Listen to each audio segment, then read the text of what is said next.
at practice. Everybody getting into the act. Durant fires for three. Got it! Got it! Here's Thompson for three. Big shot by Steph Curry.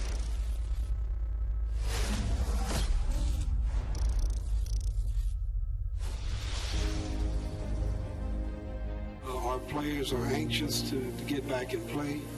We're anxious to now be able to join hands with David and Russ and the owners of the 29 teams and to really create a strong and familial relationship. I don't ever take anything that's said or done in business personal. You know, anytime I negotiate a big deal, you know, I might say some things to the guy across the table, but I hope he doesn't take it personal. If he says something to me, I don't take it personal. We're comfortable that if we work hard, that our fans will give us the opportunity to redeem ourselves. The 98-99 season was unlike any other. A 204-day lockout, the longest in league history, pushed back opening night to February 5th and cut the regular season to 50 games. 50 games is 50 games. We got to get back out there and get the job done. Hopefully I can get me a championship with 50 games. The condensed season was especially challenging for Patrick Ewing's Knicks, and most notably, their embattled fourth-year head coach, Jeff Van Gundy. We played exceptionally poorly early in that 99 shortened season. You know, it was a lockout season. We made two major trades, Latrell Sprewell for John Starks and Chris Mills, and Marcus Camby for Charles Oakley. So we didn't have a lot of time to get together. We had poor chemistry, poor togetherness. I think with the Knicks, they just didn't have the timing down. The whole year was topsy-turvy, and coaches trying to implement their game plans, they just never quite got it right in the regular season. The Knicks, in that shortened season, 50 games, there was a lot of drama. Plus, the Eastern Conference was very good back then. You know, it was very competitive, and it just took a while for that to blend, and it really started to blend right at the end of that regular season, and then come playoff time, that's when they were off and running. The Knicks won 6 of their final 8 games to nail down the 8th and final playoff spot in the East, and set up a best-of-5 first-round series with the #1 seed and their #1 rival, the Miami Heat. The Knicks were much better than the 8th seed. You know, we knew, those of us who covered who've been around the team, we recognized right away when they slipped into the playoffs at the very end of the season that they were going to be a tough out, given, you know, the kind of talent they had. We were playing very well going into the playoffs. And we would have been a 50-win team if it had been a regular season of 82 games. But because it was the lockout shortened 50-game season, you know, we were the 8th seed. And it was really unfortunate for Miami because we were probably the 3rd best team in the Eastern Conference. The team split the first 4 games, none closer than 10 points, to set up a do-or-die Game 5 in Miami.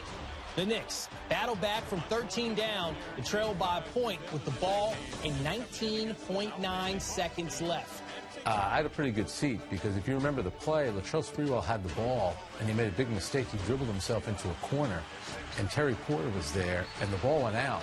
But the ball was awarded to the Knicks. No timeouts for the Knicks. We were really disjointed on the last possession. Sprewell was trying to create something off a pick and roll. Bad possession, gets knocked out, and we ran triangle down, which is a isolation up at the top of the key for Allan Houston. Van Gundy calls a play a triangle. That usually means something for Ewing. Allan Houston. Houston ducks under. Got it! With 8 tenths left. I'll tell you, I thought I kind of short-armed it at first. But it hung up there, seemed like 2 minutes instead of 2 seconds. I believe it went rim, backboard, in, and then it was sheer ecstasy. Life in basketball, you know, has a lot of suffering in it, and we will suffer this one. I was at that game, covered that game, and remember thinking, there's no chance that ball's going in. Again, I'll say it again. People were trying to judge each individual on our team too early, and the team too early in this short season. They played great basketball the last 3.5 weeks to a month, and I couldn't be happier for them because they deserve that. You know, it's funny, too. After that shot was made, the Knicks beat, obviously, Miami. They go on to the next round. They play Atlanta. They go right from Miami to Atlanta. They win those 2 games. One of the big moments, of course, is Marcus Camby having that dunk on Dikembe Mutombo, which I really thought was the defining moment of that series. He got a running start. He started running way before he received that ball. Full head of steam for that dunk. By the time the Knicks came back to New York to play Game 3, think about what had happened. They had beaten Miami and Pat Riley. They were up 2-0. So you want to talk about a building that was on fire. And when the Knicks started winning in that game, the crowd started chanting Jeff Van Gundy.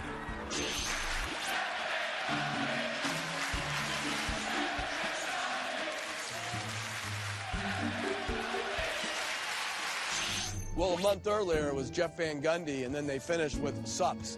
So, you know, fans are fickle, and it's all based on performance of the team. Right now, there's a chant here at the Garden. Jeff Van Gundy is what the fans are chanting. A wonderful moment for Jeff Van Gundy. I'll tell you what, seriously, there are very few things that you remember as a coach in vivid detail as you go along in your life, but that's one that I'll never forget. The Knicks went on to sweep the Hawks, then beat the Pacers in 6 in the Eastern Conference Finals. However, they lost Hall of Famer Patrick Ewing in Game 2 of that series to a partially torn Achilles. Without him, New York fell to the Spurs in the finals in just 5 games. Do you think if the Knicks have Ewing, they beat the Spurs? I'm not so sure if they do, because Patrick was getting up there a little bit. It would have certainly helped. So the Knicks were really beaten up. Not only Patrick not being able to play, but you also had Larry Johnson not 100%. I would take my chances with against anybody with a healthy Patrick Ewing. Larry Johnson was not healthy in that series either. He had sprained his knee in our Game 6 at home against the Pacers. So, yeah, we had our injuries, but that's part of it. And the Spurs were very, very worthy champions. The run to the finals earned Van Gundy a contract extension. But what if Allan Houston's runner had rimmed out and knocked out the Knicks in the first round? If the shot bounces out, he's probably done in New York. So that's a career changer. And who knows what that means for Jeff down the road. Jeff Van Gundy is, he has said it many, many times, if that ball had not gone in, the entire Knick structure would have been fired. I mean, it just changed the course of the lives of everybody in the front office. Well, I would have been fired, and I think that's how delicate success and failure is in professional sports. When the ball's in the air, good coach, bad coach, good coach, bad coach, good coach, and it bounces in, and you get to live another day. There's no doubt in my mind, if they lose that series, they fire Jeff Van Gundy. And so what do they do then? Well, their president at the time was Dave Checketts, and Dave Checketts was a guy who liked to make big splashes and big moves. He's in New York, big market. I have no doubt in my mind they would have gone all in to bring Phil Jackson in as their head coach. If that ball bounces out, I think it's very likely that Van Gundy is out. And there might have been a remake right there. I mean, that was the year that Dave Checketts was trying to sign Phil on the sly. And, for all we know, had that position opened up, that might have happened back then, only with Phil as a coach. The Knicks get Phil Jackson in 2000. There is no Lakers. There is no three-peat. There is no Kobe and Shaq. They probably trade Kobe or Shaq well before then because the two of them, as we know, weren't getting along. Phil was the guy that kept that whole thing together. That shot by Allan Houston, if it bounces out, a lot of things change. Jeff Van Gundy probably isn't the coach. And then who comes in? Is it going to be Phil Jackson? If Phil Jackson comes in, are they looking to get rid of Patrick Ewing? They're looking to get rid of other players. And if they didn't get Phil, I think they would have gone after John Thompson, because John was Patrick's coach in college at Georgetown. John always was curious about coaching in the NBA. He never saw a job that really appealed to him, a position that really appealed to him, a city that really appealed to him. I think they would have gone after John Thompson if they didn't get Phil Jackson. It's hard to know what Jeff's path would have been. I think that the ball bouncing in helped create the legend of Jeff Van Gundy. I mean, I'm not going to say he wasn't well thought of to that point, but certainly that run to the finals, helped cement Jeff as his own man. So Jeff by that time had become a big-time folk here, and I think people kind of identified with him as the guy just trying to work as hard as he can every day, try to make the team good, and his boss was trying to stick it to him. He needed that win. He needed that victory in order to change his persona. And sometimes that's not fair. The bounce of the ball shouldn't always dictate the future of a head coach, a player, a GM. But this is why we love sports. This is part of the attraction.